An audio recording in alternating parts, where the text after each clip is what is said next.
No parent ever expects their baby's first home to be a hospital, but for thousands of families every year, that's the reality. For Sarah and Daniel, everything changed when their daughter, Emma, arrived at just 27 weeks, more than 3 months early. She weighed barely 2 pounds, small enough to fit in her father's palm. Her cry was faint, her skin translucent, her body covered in wires and sensors. The delivery room was filled with panic, but also determination. Within seconds, Emma was rushed into the NICU, Neonatal Intensive Care Unit, a place her parents never knew much about until that day. The NICU isn't like a normal nursery. It's a world of machines and miracles. Incubators replace cribs, beeping monitors replace lullabies, and instead of cuddles, parents are told to wait, sometimes for days, before they can even hold their child. For Sarah, that first touch was through the incubator's porthole. She slid her finger against Emma's fragile hand, overwhelmed that her wedding ring looked larger than her daughter's wrist. For Daniel,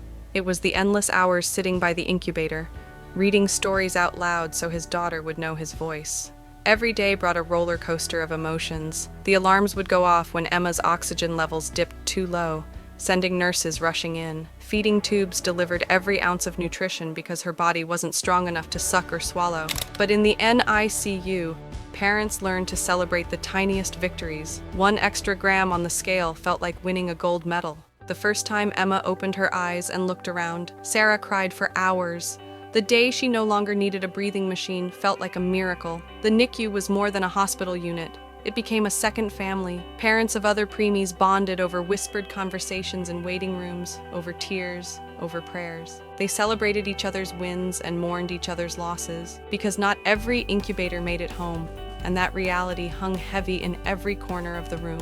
As weeks turned into months, Emma's strength grew. At day 60, she was finally able to drink from a bottle. At day 80, her oxygen tubes were removed, and for the first time, her parents could see her whole face without wires. At day 90, the nurses taught Sarah and Daniel how to care for her fragile lungs and feed her properly at home. And then came day 100, the moment they had been dreaming of.